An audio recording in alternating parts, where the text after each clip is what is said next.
시편 78편 40절에서 53절까지 내용입니다.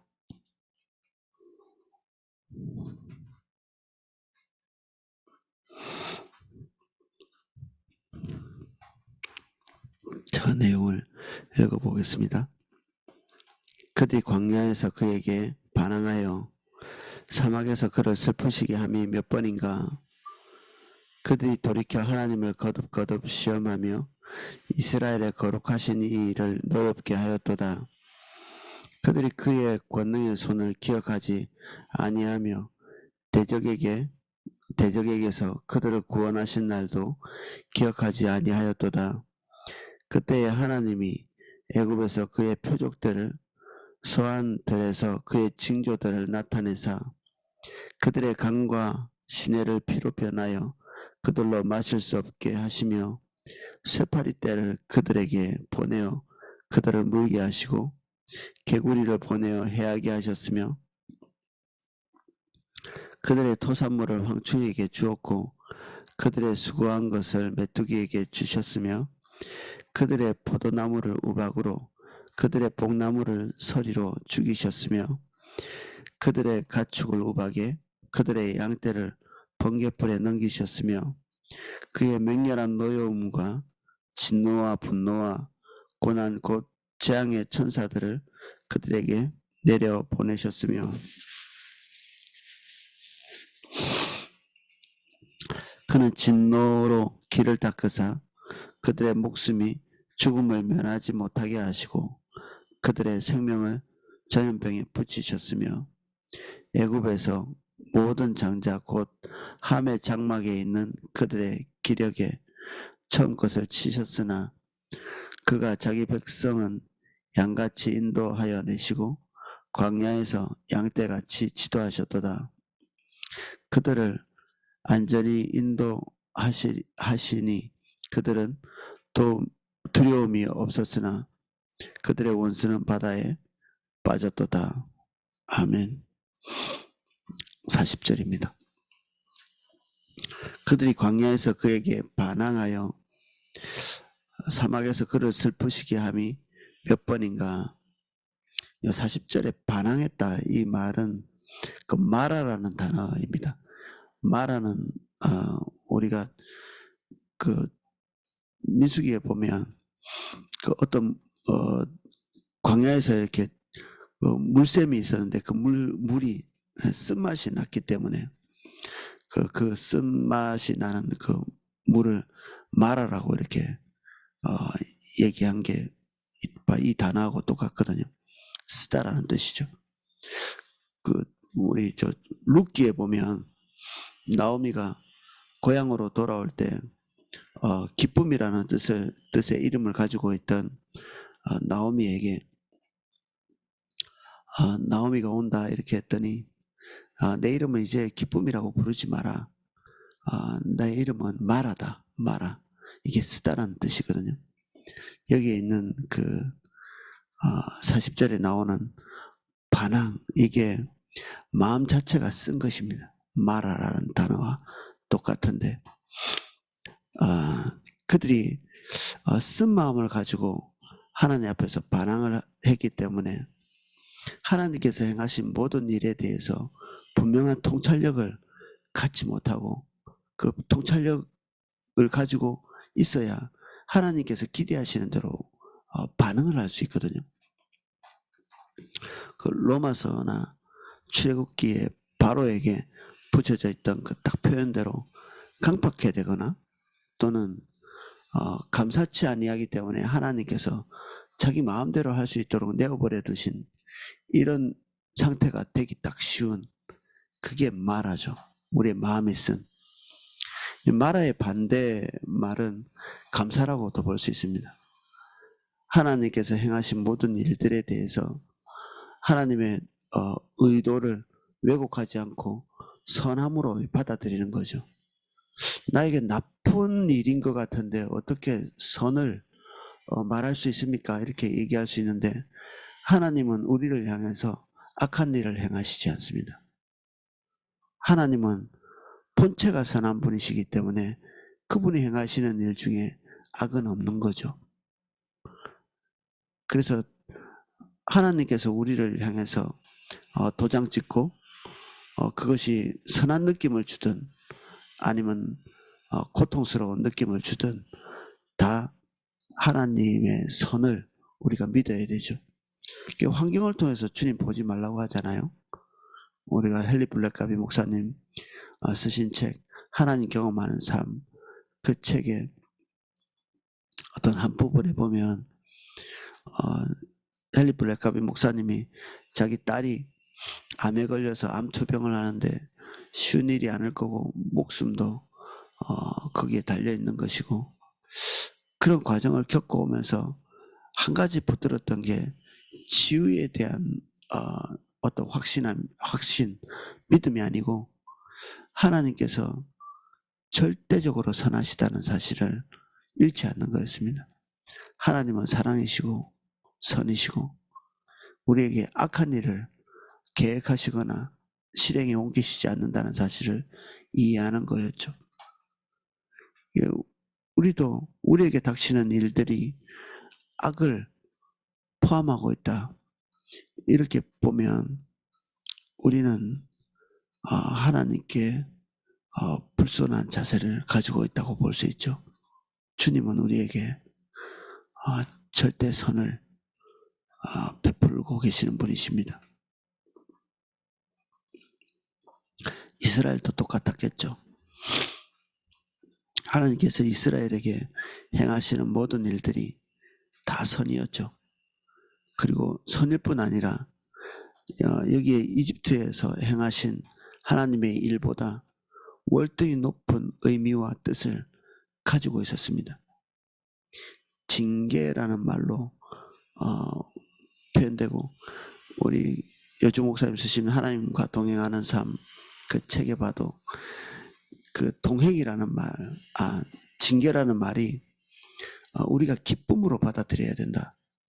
왜냐하면 그것이 결국 하나님 비슷하게 우리를 만들어주기 때문에 그렇거든요. 하나님의 자녀답게 만들어주는, 결국 하나님의 성품과 거의 일치된 방향을 향해서 갈 수 있도록, 우리에게 완전함은 오지 않겠죠. 하나님처럼 되지는 못할 겁니다. 그런데 그분이 가지고 있는 성품과 그분이 가고 계신 방향성을 우리가 고스란히 닮아서 하나님과 동행할 수 있는 존재로 만드시는 것이 징계의 목적입니다. 징계. 뭔가를 잘못했기 때문에 심판을 내린다.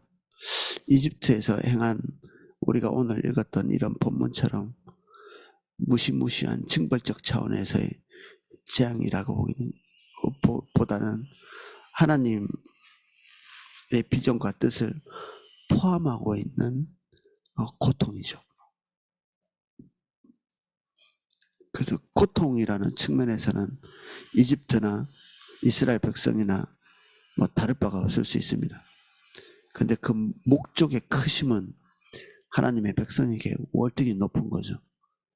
그 징벌에는 하나님의 기대와 하나님의 계획, 비전, 이런 것이 포함되어 있습니다. 그래서 우리의 고통에는 뜻이 있다. 옛날에 그런 책 제목도 있었는데, 고통에는 뜻이 있다. 우리가 경험하고 있는 모든 종류의 고통은 하나님의 특정한 방향성을 가지고 우리에게 훈련의 시간을 베푸시는 거죠. 그래서 그것을 딱 통과하는 순간에, 그것을 배워내는 순간에, 훈련이 완료된 순간에 그 고통은 이게 눈과 같이 사라져 버리죠. 그래서 우리가 그것을 붙들어야 되는 겁니다. 고통을 제거하는 게 목적이 아니라 고통의 의미, 뜻을 우리가 이해하고 관찰하는 거죠. 그러려면 우리에게 필수적인 것이 감사의 마음입니다. 지금 현재 너희가 시험을 당하거든, 이 시험은 마귀가 주는 게 아니고, 마귀가 주는 것은 우리가 테스트라고 하거든요. 템프테이션, 유혹이라고 합니다. 하나님이 주시는 시험이 테스트죠. 우리를 하나님의 목적에 맞는 존재로서 계속 방향성을 두고 훈련해 나가시는 것, 이게 테스트고, 그리고 하나님의 시험입니다.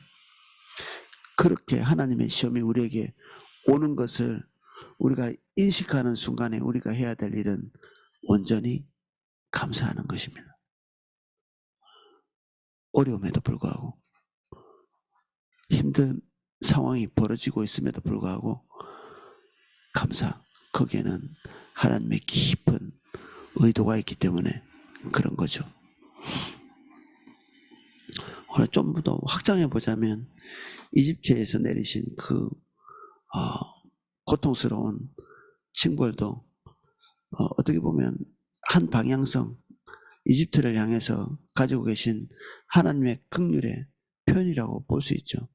그들이 하나님의 존재를 인식하고 그들이 가지고 있는 그 깊은 죄의 삶, 우상 숭배의 삶을 돌이키기를 기대하시는 하나님의 뜻이죠. 그런데 이런 그 1차원적인 하나님의 목적성, 그것과는 비교할 수 없이 하나님이 선택한 당신의 백성에게는 더할 나위 없이 깊은 하나님의 의도가 있습니다.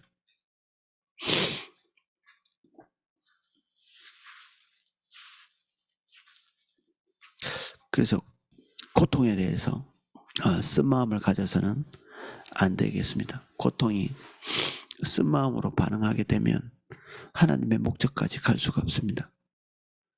하나님께서 어떤 시련을 하나 주실 때마다 우린 그에 대해서 악한 반응을 계속하면서 방향은 계속해서 뒤틀린 상태가 되고, 하나님의 온전하신 목적은 아무리 고통이 오래돼도, 고통이 오래된다고 우리가 단련되지는 않거든요. 상처만 깊어지고 고통만 커지지. 쓴 마음이 있으면 상처가 끊임없이 생깁니다. 쓴 마음, 감사치 못한 마음이 있으면 끊임없이 하나님과의 관계는 더욱 멀어지고, 고통이 올수록 주님과 가까워질 수도 있지만 고통이 더해질수록 하나님과 훨씬 더 멀어지는, 완전히 나중에는 뭐 하나님을 증오하고 막 분노를 이기지 못해가지고 하나님 앞에서 이렇게 벌벌 떠는 그런 경우를 심심치 않게 보거든요. 그에게 닥친 고통에 대한 하나님의 진정한 의도를 이해하지 못하고 쓴 마음으로 반응을 하면 하나님과 완전히 대립각을 세운 채로 계속해서 가게 되죠.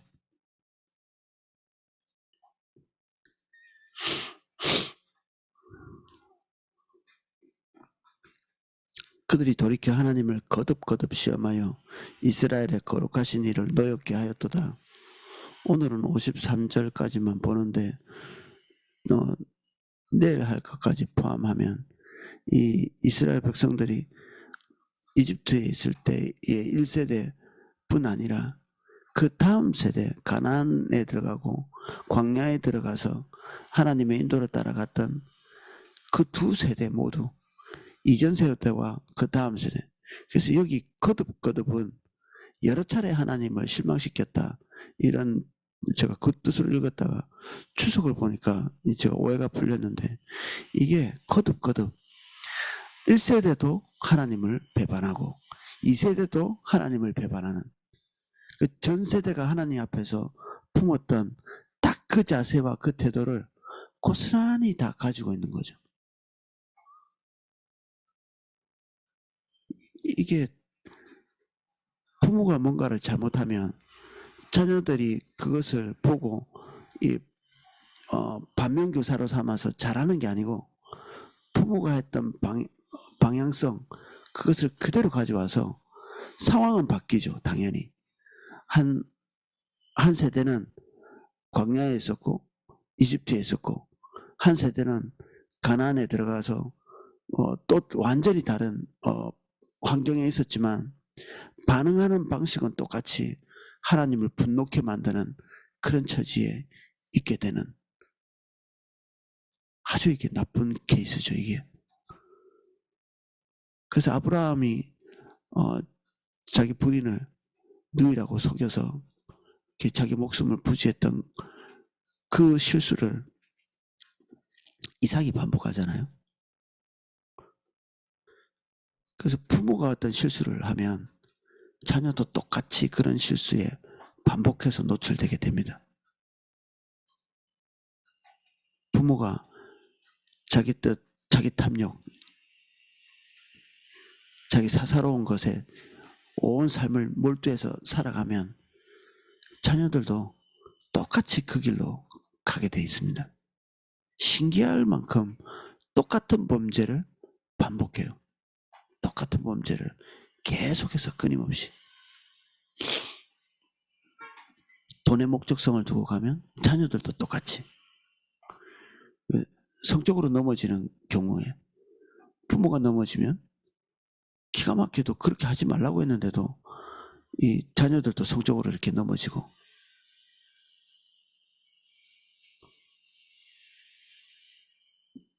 이 가정 안에 그 부부가 가지고 있는 그 병적 구조, 이거를 자녀들도 고스란히 답습하는, 무서울 만큼 똑같이 답습합니다. 이게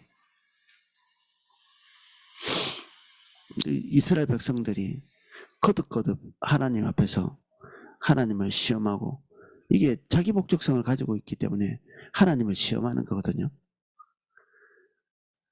하나님 앞에 뭔가 정당한 요구, 필요를 구하는 것, 이것이 마음이 감사를 통해서 하나님께 나아가서 하나님으로부터 필요를 얻을 수 있거든요. 그런데 자기의 목적성이 강하면 자기 주도권을 버리지 않은 상태에서 하나님이 가지고 있는 큰 힘을 가져와서 하나님이 도움만 주시고 내 삶의 주도권은 행하지 않는 그런 상태를 계속 유지하기 위해서 하나님을 시험하게 되죠.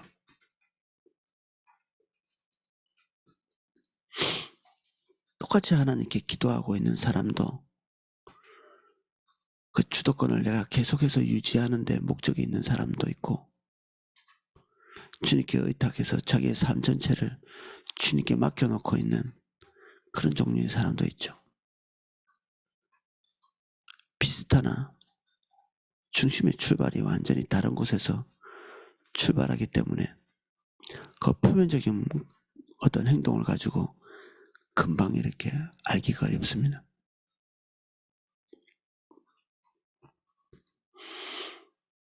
그래서 결국 그들의 행동이 겉으로는 좀 경건해 보이지만 거듭거듭 하나님께 기도하고 거듭 하나님께 뭔가를 요구하기 때문에 하나님을 분노케 하는 그런 행위가 되어버렸다.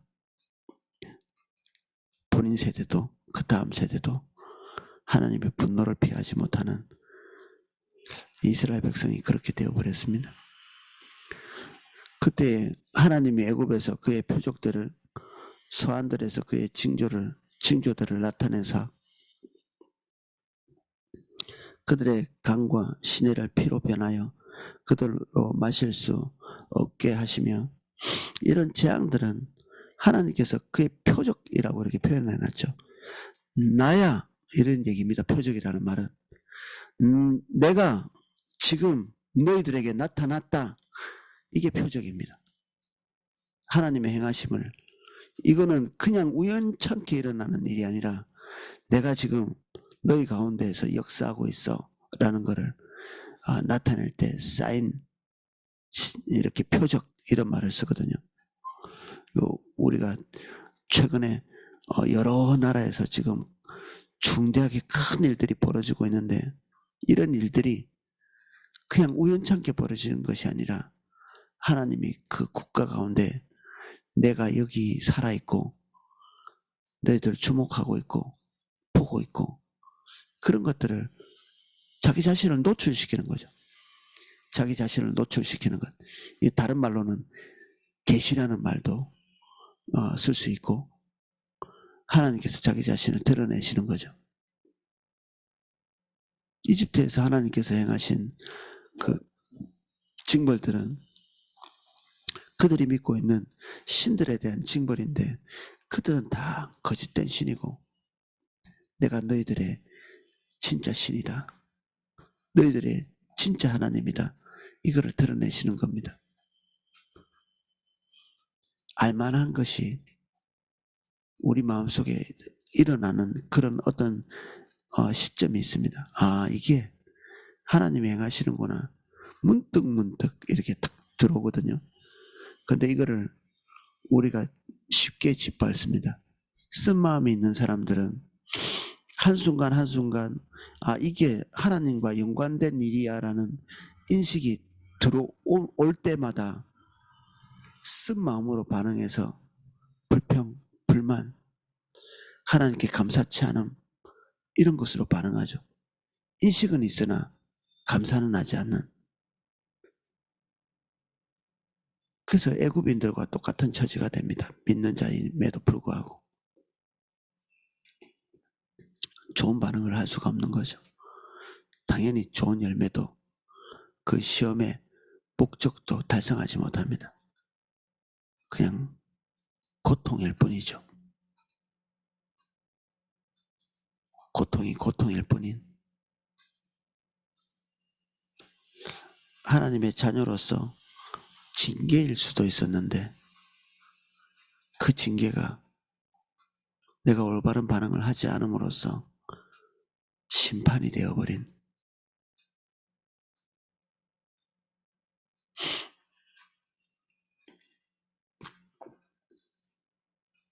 그들이 그의 권능의 손을 기억하지 아니하며 대적에게도 그들을 구원하신 날도 기억하지 아니하였도다. 기억은 감사죠. 아, 이게 하나님이 하신 일이지. 감사합니다. 무의미한 고통이 아니었지. 지금 하나님의 개입이 있지. 우리를 버리지 않고 계시지. 이걸 기억해야 하는데 이스라엘 백성들이 그것을 제대로 하지 못하죠. 쇠파리 떼를 그들에게 보내어 그들을 물게 하시고 개구리를 보내어 해하게 하셨으며 범상하게 일어날 만한 일들이 아니죠. 끊임없이 반복해서 하나님께서 그들 안에 있는 우상들을 징벌하십니다. 이게 뭐 화가 치밀어 오르거든요. 우리가 소중히 여기는 것들이 계속해서 이렇게 뭔가 이렇게 놀리는 것처럼 우리가 중요하게 생각하는 그 목록마다 다 잘 안 되는 것입니다.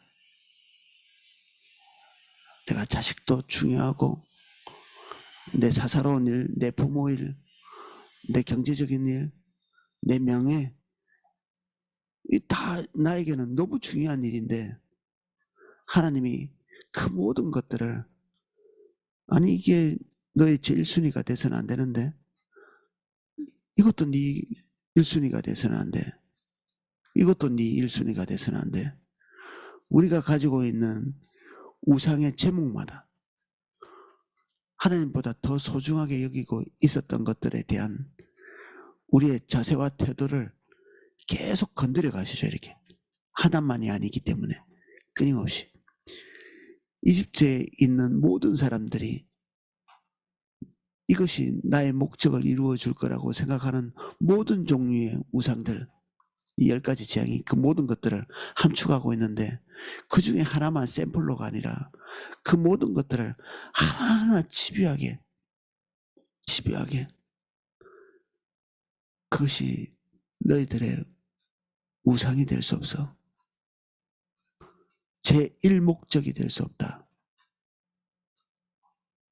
반복해서 말씀하시는데 그것이 완전히 파괴될 때까지는 깨닫지도 못하죠.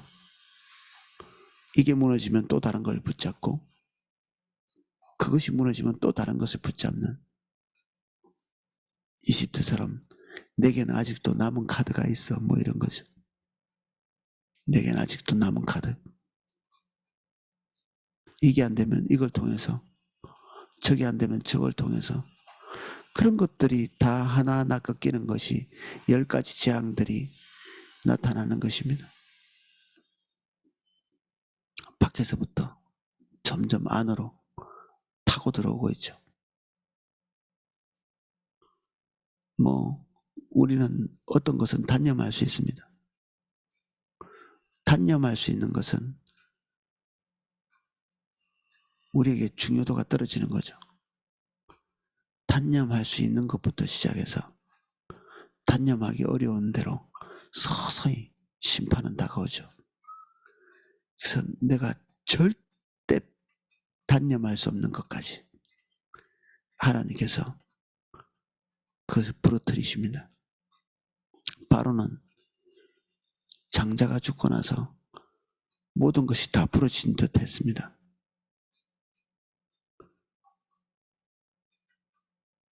그래서 하나님 뜻에 굴복할 수밖에 없었죠.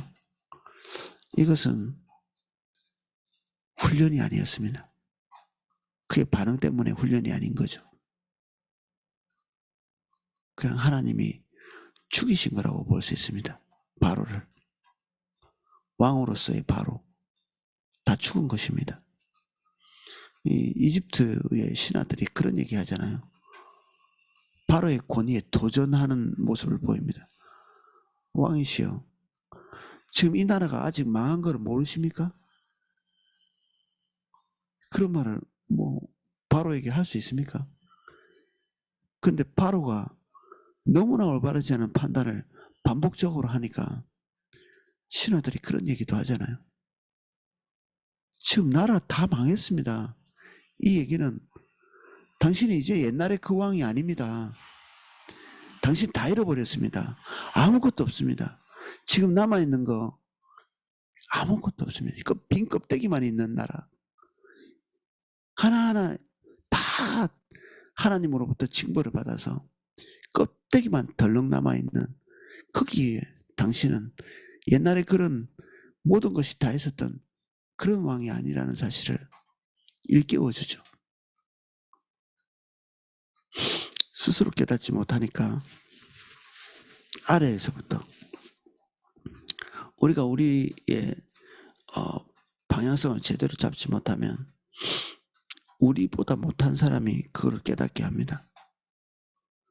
뭐 목회자로부터 듣는 것이나 부모로부터 우리가 훈계를 듣는 것, 그리고 연장자로부터 듣는 것, 이거는 뭐 우리가 기분 나쁘게 생각할 건 없죠. 그런데 여기서 지나쳐가면 자기 아래 사람들이, 자기 자녀들이 좀 똑바로 좀 사십시오, 이런 얘기를 하기 시작합니다. 직원이 사장에게. 우리가 그래서는 안 되죠. 당연히 남자들 같으면 부인이 남편을 지도하는,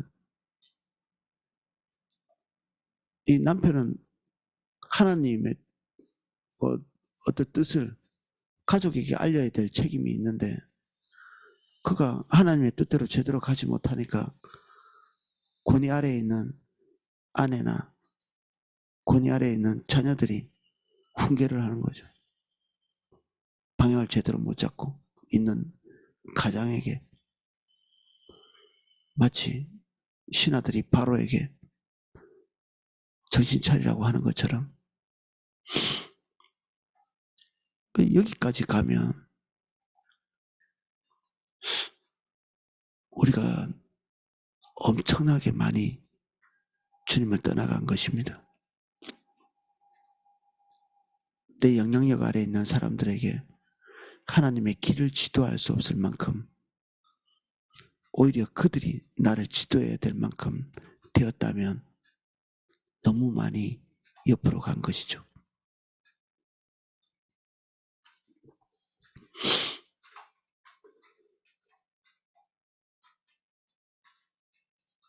그래서 하나님이 행하신 뭐 일을 기억하지 못했다기보다는 그 권능을 베푸셨던 그 권능의 의미를 다 잊어버린 백성입니다. 42절의 내용 이후로부터 그렇습니다. 그들이 토사물을 황충에게 주셨고, 46절입니다. 그들이 수고한 것을 메뚜기에게 주셨으며 헛수고죠. 헛수고. 끊임없는 헛수고들. 하는 것마다 안 되는. 어떻게 그렇게 안 될 수가 있나. 이 떡반죽 그릇에까지도 저주하겠다. 이 사람이 생계 문제는 기본적으로 뭐 어느 정도는 아무리 가난한 나라도 그럭저럭 해가거든요.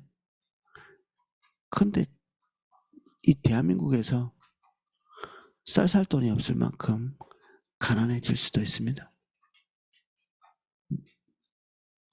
누군가 올바른 방향성을 가지고 가는 사람의 도움이나 받고 살 수밖에 없는 그런 지경까지 빠질 수도 있죠. 누군가를 돕기보다는 끊임없이 도움을 받아야 되는 처지에 들어갈 수 있습니다. 대한민국에 있으면서도.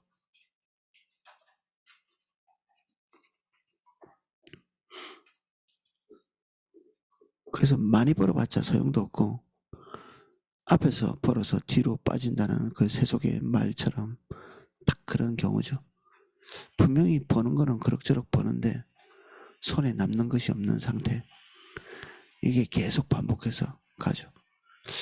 버는 것이 적은데도 부족한 것이 없고 그리고 뭐 가정의 행복이나 평안이나 그리고 필요한 것들은 또 그때그때 하나님께서 예기치 못한 방법으로 채우시는 그런 가정의 경제 구조가 너무 선한 것인데 여기에 나와 있는 것처럼 피땀 흘려 번 돈 이런저런 우리가 최선을 다해서 노동한 그 수고들이 다 손에서 날아가는 것 이거는 어떤 면에서는 우리에게 하나님의 징벌적 차원의 일이 벌어지고 있다.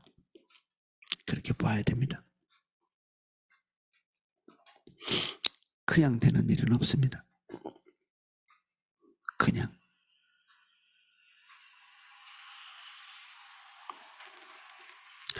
그들의 토산물을 황충에게 주셨고 그들의 수고한 것을 메뚜기에게 주셨으며 그들의 포도나무를 우박으로 그들의 뽕나무를 서리로 죽이셨으며 망할 일이 아닌데 망하는 거죠. 이런 일이 어떻게 있겠습니까? 그들의 가축을 우박에 그들의 양떼를 번갯불에 넘기셨으며 작은 일은 작은 재앙으로 큰 것은 큰 재앙으로 하나님께서 대처하시면서 야금야금 우리의 삶을 침식해 들어오는 것입니다. 조금씩 조금씩. 그의 맹렬한 노여움과 진노와 분노와 고난 곧 재앙의 천사들을 그들에게 내려보내셨으며 그는 진노로 길을 닦으사 그들의 목숨이 죽음을 면치 못하게 하시고 그들의 생명을 전염병에 붙이셨으며 진노로 길을 닦는다는 말은 하나님께서 주도권을 가지고 일한다는 뜻이거든요. 하나님이 저 뒤에서 뭐 이렇게 되어지는 일이 그냥 흘러가도록 방치하고 있는 게 아니라 적극적으로 대처하면서 그 징벌을 만들어 가시고 행하신다. 그런 뜻이죠. 이스라엘 백성들은 선지자에게 그런 얘기를 합니다. 하나님이 꺾으면 우리가 다시 세우마. 이런 얘기를 하거든. 하나님이 무너뜨리면 우리는 더 강하게 튼튼하게 세워볼 거다. 이런 얘기를 하는데 이스라엘 백성들을 향해서 하나님께서 그것에 대해서 똑같이 응징하시거든요. 너희들이 세우지? 그러면 내가 그것을 더 철저하게 짓밟을 거야. 이 지금 하나님과 이스라엘 백성이 이 무슨 실력 대결을 하는 것처럼 선지자들에게 이스라엘 백성에게 하나님의 뜻대로 너희가 굴복하지 않으면 이러한 재앙이 있을 거라고 이렇게 얘기하면 마음이 부드러워져서 그들의 주도권을 내리고 하나님이 기대하시는 바대로 순하게 가야 되는데 이스라엘 백성들이 그렇게 하지 않고 자기의 주도권을 끝까지 붙잡고 하나님의 의도를 내팽개치는 거죠. 계속해서. 그들의 징벌 속에 포함되어 있는 하나님의 의도, 하나님의 기대,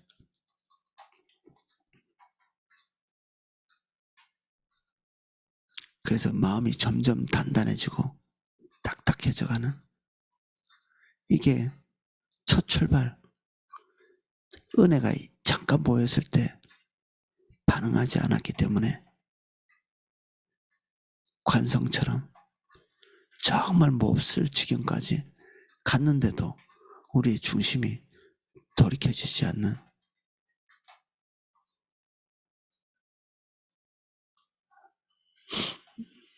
질병이죠. 전염병같이 우리 마음이 병 걸린 것입니다.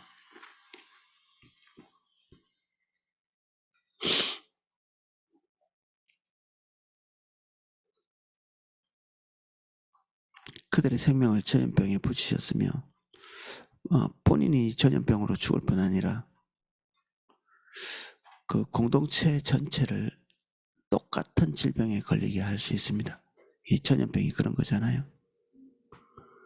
자기 가족들, 기가 막히게 그 사람과 같이 있는 모든 사람들이 그런 몹쓸 경향성을 같이 닮아갑니다. 몹쓸 경향성. 어떤 잘못한 일 하나하나가 아니고 범사의 모든 일을 같은 방향성을 가지고 반응을 하는 거죠. 이 반응을 우리 자녀도, 그리고 우리의 관계 맺는 사람들도 똑같이 가지고 있는 것입니다. 그래서 중요한 직책에 있는 사람일수록 하나님 앞에서 올바로 반응하고 마음이 부드러워야 되고, 마음이 부서지고 깨져 있어야 됩니다.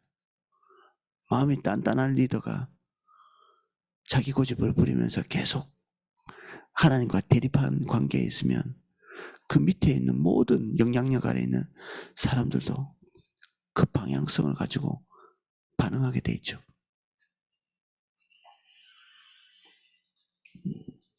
이것은 영향력이 클수록, 직책이 높을수록, 직책이 중요할수록 하나님 앞에 큰 징벌이 있습니다. 여로보암 같이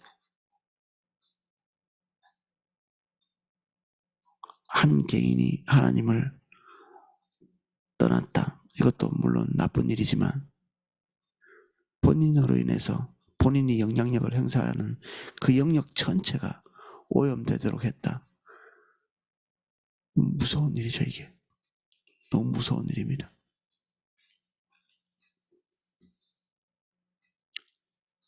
그래서 저 개인도 되게 고민이 많습니다. 그런 지경에 들어가지 않기 위해서 두려움을 놓지 않습니다.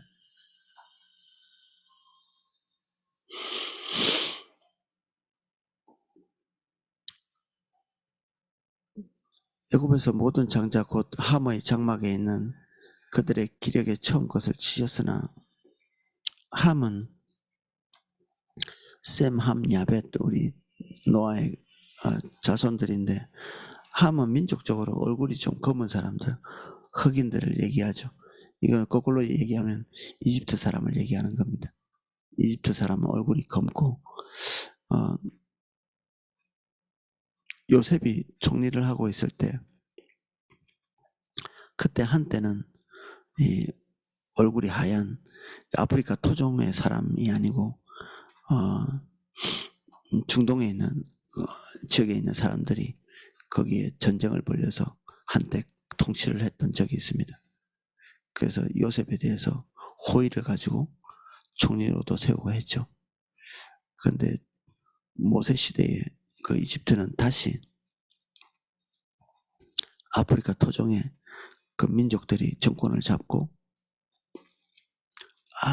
하나님과 대립하는 그런 지경에 있었습니다. 그래서 여기 함의 장막이라고 얘기하고 있고, 하나님께서 그들의 장자를 치셨다 이렇게 표현하고 있죠. 그들은 심판하고 치셨지만 하나님께서 이스라엘 백성들은 그들과는 다르게 대우하셨습니다. 하나님의 방향성, 하나님의 아젠다, 하나님의 비전으로 갈 수 있도록 끊임없이 가르치고 인내하고 그들처럼 심판을 내린 게 아니라 그들이 잘못할 때마다 채찍질 하시나 기회를 끊임없이 주시면서 다시 올바른 방향성을 바라보고 주님과 같이 걸어갈 수 있도록 하신 것입니다. 하나님께는 이스라엘 백성이 말할 나위도 없이 중요했습니다. 왜냐하면 그들의 방향성에 따라서 온 열방이 똑같은 방향성을 가지고 가게 될 것이기 때문에 아브라함의 축복이 그들에게 동일하게 역사될 수 있는 것이기 때문에 이스라엘 백성을 향한 하나님의 집념이 포기될 수가 없죠. 그들에 대한 연민이 곧 온 인류에 대한 연민이기 때문에 그런 일을 해주기를 바라면서 그들에게 끊임없이 어떻게 보면 요새 말로는 투자를 하신 거죠. 끊임없이 투자하신. 근데 그 모든 투자를 자기 탐욕 중심적으로 사용해버리고 자기 중심적으로 이해하는 하나님의 기대조차도 그들의 자부심의 어떤 제목으로만 하나님이 우리를 선택해서 그것의 목적을 이해하지 못하고 선택 자체가 목적이 돼버린, 근데 너무 어이가 없는 일인데 실제로 이스라엘 백성에게 일어났던 일이죠. 이게 예수님 시대까지도 그렇습니다.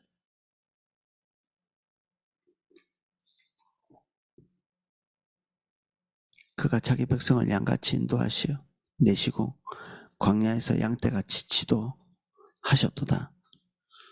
그들을 안전히 인도하시니 그들은 두려움이 없었으나 그들의 원수는 바다에 빠졌도다. 예, 하나님께서 믿지 않는 자들과 믿는 우리 하나님의 백성들에 대한 태도나 생각이 차이가 많으십니다. 그것은 우리에 대한 기대가 다르기 때문에 그러신 거고, 그리고 기대가 큰 만큼 실망도 크겠죠. 당연히 똑같은 문제성을 안고 있어도 징벌이 믿는 자에게 먼저 오게 되어 있습니다.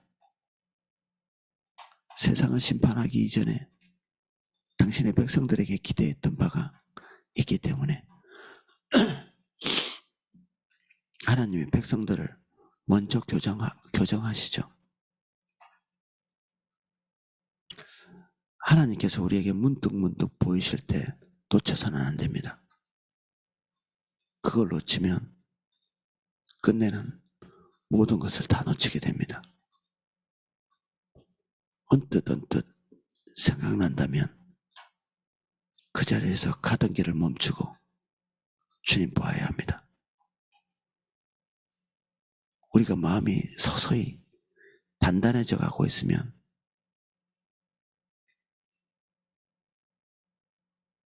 우리는 우리 스스로에 대해서 특단의 조치를 해야 합니다. 지금까지 하고 있었던 것, 지금 우리 생활에 뒷수습하기에 급급한 그럴 때가 아닌 거죠. 거기까지 갔다면.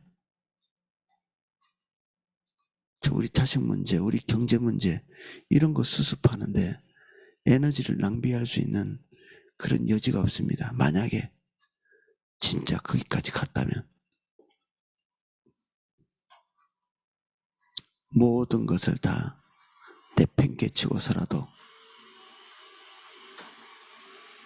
주님 앞에 서야 합니다.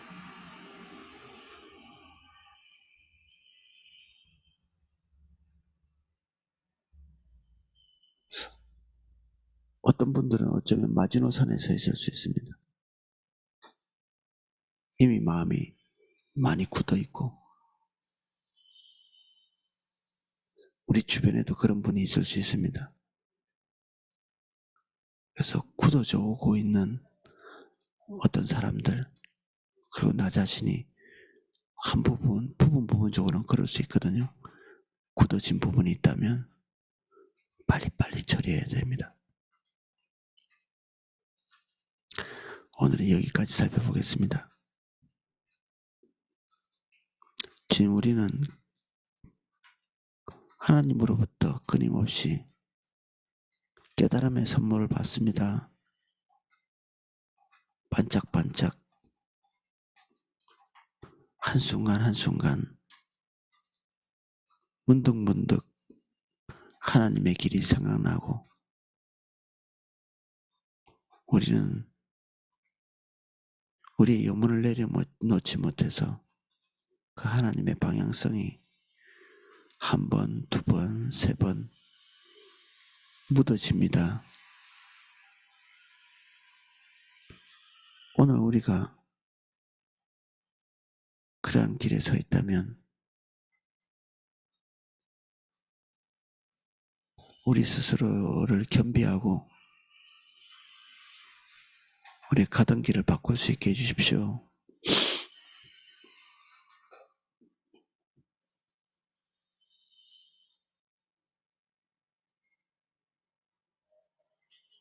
하나님답게 되게 해주십시오. 돌이켜서 우리의 삶의 방향을 바꾸게 해주십시오. 그것이 우리의 자녀를, 우리에게 속해 있는 모든 자들을 복되게 하는 것입니다. 주님께 은혜를 구합니다. 우리에게 하나님의 계시를 멈추지 말아 주시고 그 계시대로 걸어갈 수 있는 새 마음 주시옵소서. 예수님 이름으로 기도합니다. 아멘. 예, 제가 각자 기도하실 수 있도록 음악을 방송해 드리겠습니다.